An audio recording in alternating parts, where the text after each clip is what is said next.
Melania Trump made an unwanted appearance in the campaign when the tiny anti-Trump PAC Make America Awesome posted this on Facebook. A nude image from her modeling days warning that this could be America's next First Lady unless people vote for Ted Cruz. Trump responded with this tweet, which we quickly deleted, then restored after others found it. Wow, Senator Ted Cruz, that is some low-level ad you did using a picture of Melania in a GQ shoot. Be careful or I will spill the beans on your wife. A Texas senator responded on Twitter at first, saying Trump was being classless and would be a coward to attack his wife, Heidi, and both of them responded to reporters. You probably know by now that most of the things that Donald Trump says have no basis in reality. I don't get angry often. But you mess with my wife, you mess with my kids, that'll do it every time. Donald, you're a sniveling coward, and leave Heidi the hell alone. And then there were the unproven allegations in the National Enquirer, which we'll get to in a moment. Joining us now to analyze the coverage of this increasingly slimy campaign, Gail Trotter, a commentator who writes for the Daily Caller and The Hill. Ashley Parker, who covers Donald Trump for the New York Times. And Julie Roginski, a Fox News contributor and a co-host of Outnumbered. Ashley, ordinarily I would say, wow, this is really low-rent stuff. But with the two frontrunners sliming each other, how can journalists resist? Yeah, exactly. I mean, it became part of the discussion, and they're going back and forth, and I think it is a little salacious and a little fun, but it also sort of speaks... You admit that it's fun? I admit that it's fun. Not necessarily good for democracy, but fun. Yeah. And, you know, and it also sort of speaks to, as Senator Cruz has made the point, it speaks to character, and it speaks to what voters are looking for. And I was just at a focus group in St. Louis of Republican-based voters, and among those who didn't love Donald Trump, one of the things they mentioned was it wasn't substantive, it was stylistic. And this is one of these things that helps voters make that stylistic impression of if this is someone we want in the Oval Office or not. So, Gail, which is the more important story among these competing themes for the press? Trump springing to the defense of his wife, blaming Cruz for a $300 ad by this small independent PAC that has nothing to do with the Cruz campaign, or Cruz with the soundbite that we've now seen 10,000 times calling Donald a sniveling coward in front of the cameras. Well, I disagree with Ashley. I'd say this coverage is not fun and that it demonstrates asymmetrical warfare by Donald Trump. And you have those things that the media can be reporting on, those three different things. So you're embarrassed by the coverage, I would say. I would say I'm disheartened by the coverage. And the media is treating this as a he said, he said. It's creating a false equivalence because Donald Trump does what no other candidates are willing to do. And he goes places that no other candidates are willing to go. And so in this case, the media covering it like Cruz is doing the same thing as Trump is doing, when Cruz complimented Donald Trump's wife. And as you noted, Donald Trump retweeted an insulting tweet, a picture of Heidi Cruz, and made a commentary as well. The side-by-side pictures of Heidi Cruz and Melania Trump. Julie, Trump said he might have to spill the beans on Heidi Cruz, and there was speculation that this might have to do with a period a decade ago when she was going through a depression and a strain in her marriage. That's been reported by the New York Times and others. So what did you make of that particular tactic? I made the tactic that Donald Trump once again is going in the gutter. I think Gail is absolutely right about the fact that this is not symmetrical. The media has been covering it symmetrically. The reality is that Ted Cruz had nothing to do with this ad, but this PAC did nothing more than put out a picture that Melania Trump posed for. It's not even some picture of her, some naked picture like a Hulk Hogan situation that got hacked. I mean, no, and it's been on the internet. It's been on the internet. Donald Trump himself, I assume, is very proud of it. He's got a beautiful wife. She has every right to pose whoever she wants. Conversely, you've got Donald Trump, instead of coming out and saying, listen, I'm proud of my wife. She's a beautiful woman. This is what she did in her career. I'm very proud of the fact that she made the cover of GQ, proceeds to go and attack Heidi Cruz, who's an innocent bystander in all this. It reminds me of when Osama bin Laden attacked us in 9/11, and then we went to Iraq to punish Saddam Hussein for it.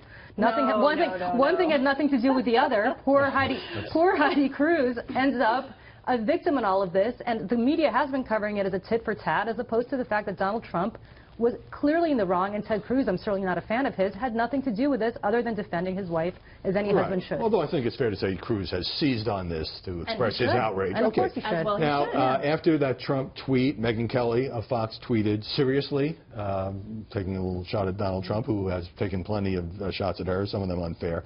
But actually, there are broader stories now. There's one in your paper, the New York Times. Democratic strategy now is to portray Trump as an unabashed sexist. Washington Post. Trump's critics see the attacks as the latest in a troubling pattern of reducing women to their physical appearances and disparaging them in exceptionally personal ways. And then Trump, in his Twitter response, said the press is going out of its way to convince people I don't like or respect women when just the opposite is true. Well, I think when the media covers this and reports on what Donald Trump is doing, it's sort of it gets to a pattern, right, and a pattern of character. And as you said, when Donald Trump retweeted that tweet, you could argue, and a lot of voters saw it, as him not just objectifying Heidi Cruz and being unfair to her, but also objectifying his wife. And so as the media sort of reports on what's going on with Donald Trump and Megyn Kelly, what Donald Trump said about Carly Fiorina, what Donald Trump is now saying about Heidi Cruz and even his wife, then voters can sort of draw their conclusions. Is this a pattern of behavior? And typically when voters see a pattern, that's when it kind of sticks in the ether and makes an impression. Right. Of course, Trump is now taking the position that it's the press that is creating or embellishing this pattern. Let me turn to this other matter now. We were not planning to touch this story about Ted Cruz and the National Enquirer, not because the Inquirer hasn't done some good reporting in the past, along with some high-profile errors, but because this particular story right here offers no concrete evidence of Cruz supposedly, allegedly having multiple affairs. But as the piece started to get media attention, the senator was quick to denounce it. Let me be clear, this National Enquirer story is garbage. It is complete and utter lies. It is a tabloid smear. And it is a smear that has come from Donald Trump and his henchmen. Now, we have the opposite problem. There is no evidence that Trump or his campaign was behind this story. Trump says in a statement he has no idea whether the piece is true, did not know about it, had absolutely nothing to do with it. So, Gail, the dilemma for the press here is whether to run with these unproven allegations that use words like rumors, quoting snitches, saying things like supposedly. They shouldn't run with it because the story itself shows that the National Enquirer has a complete lack of evidence.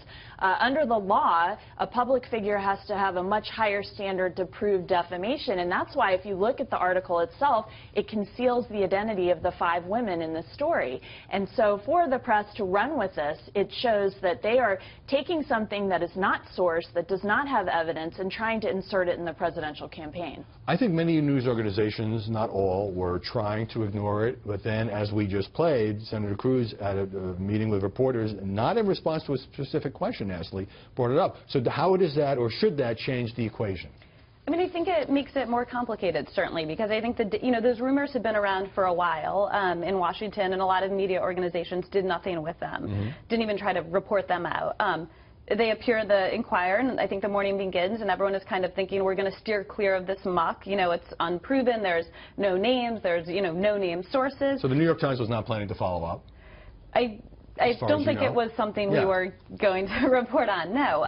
But then when Senator Ted Cruz comes out and he brings it up unprompted, we do report on what the candidates say, and he's now using it to attack Donald Trump and, again, assail his character. So then it sort of becomes injected in the discussion. Right. This is the flip side of what you were all saying and taking issue with Trump blaming Ted Cruz for the independent PAC's picture. And this morning on ABC, Trump said he thinks that the Cruz campaign may have bought the rights to the picture and given it to this small PAC. I don't see any evidence of that. But Cruz is making a very serious dirty tricks charge here by blaming it on Trump, that it seems to me that he doesn't have any evidence to back up. He doesn't, and I'm not, Gail's the lawyer here, but to me defamation goes both ways, right? He could potentially be defaming Donald Trump or saying that Donald Trump or his allies planted a story that he has no evidence that they planted, although we all suspect they probably did. Wait, you all suspect? That's not good enough as a journalistic standard. Exactly right. Exactly right. But look at what Donald Trump has done so brilliantly to the press, and this is a great example this weekend. He did a very detailed story with Maggie Haberman and David Sanger of the New York Times, where he talked about his vision for the country if he were president. For over an hour and a half. For over an hour and a half. Yeah. Full of detail that, frankly, were head-spinning to a lot of us. Nobody's really focused on that. Instead, what we're spending time about is talking about whether Ted Cruz may have had affairs with 1 to 5 women, whether this is a Hulk Hogan situation where somehow Melania Trump's picture got bought by him, despite the fact that it's obviously in the public domain because it belongs to GQ or whoever it belongs to, who she posed for. And so this is why he's so brilliant at playing the press. We're not talking about substance. We're not talking about what he do as president. We're talking about essentially what Hulk Hogan was talking about in his Gawker trial. It's incredible to me. By the way, the Inquirer denies being influenced by anybody other than its reporters and editors in pursuing this story.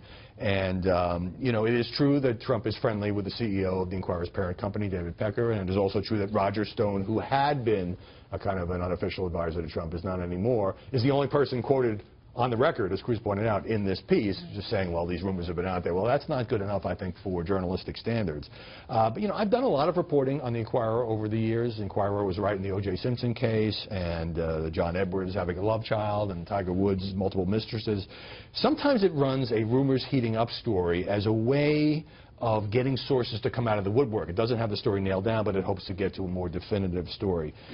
We'll come back to that, but I want to play a moment that this is before most news organizations were acknowledging the Inquirer story, but it was exploding on Twitter and online. This is a moment with CNN, and there were two guests. One was Adriana Cohn, who is a Boston Herald columnist who happens to support Donald Trump, and the other guest was Amanda Carpenter, who was a CNN contributor who had worked until fairly recently for Ted Cruz. Look at what happened. I would like Ted Cruz to issue a statement whether or not the National Enquirer story is true, that he has had affairs with many women, including you were named, Amanda. Will you denounce this story, or will you confirm it? Let me just be very clear. It will come as no surprise to our viewers. CNN has no reporting on what you're talking about coming from the National Enquirer. Amanda, go ahead. What's out there is tabloid trash. If someone wants to comment on it, they can talk to my lawyer. It is categorically false. You should be ashamed for spreading this kind of smut. Yeah. I'm just speechless thinking about CNN and Baldwin, the anchor, allowing her to go on national television on a station like CNN and republish that defamation. I mean, it is really shocking that she didn't cut off the discussion right away. Yeah, it's hard to react in the moment, so I'm sympathetic, but Kate Baldwin should not have let it go on. I mean, then she had to give Amanda Carpenter a chance to respond, absolutely. And she did very forcefully, but it kind of made me cringe that this, you know, unsubstantiated allegation was they repeated to the face of a woman who's a CNN contributor who happened to formerly work for the Senate. You know, we're setting for precedent where somebody can turn to somebody else on television and say, when did you stop beating your wife? And you have to respond to this kind of allegation. I mean, inexcusable. I have a lot of sympathy for Kate Baldwin. I'm sure she didn't mean for this to happen. And she didn't know it was coming. And she cut it off. Yeah. Adriana Cohn, frankly, owes this woman a humongous apology. But this is where we've gotten to in this cycle. This is what we're talking about, where we're talking accusing women of having affairs with each other. It's insane. Can't argue with that. All right, let me get a break here.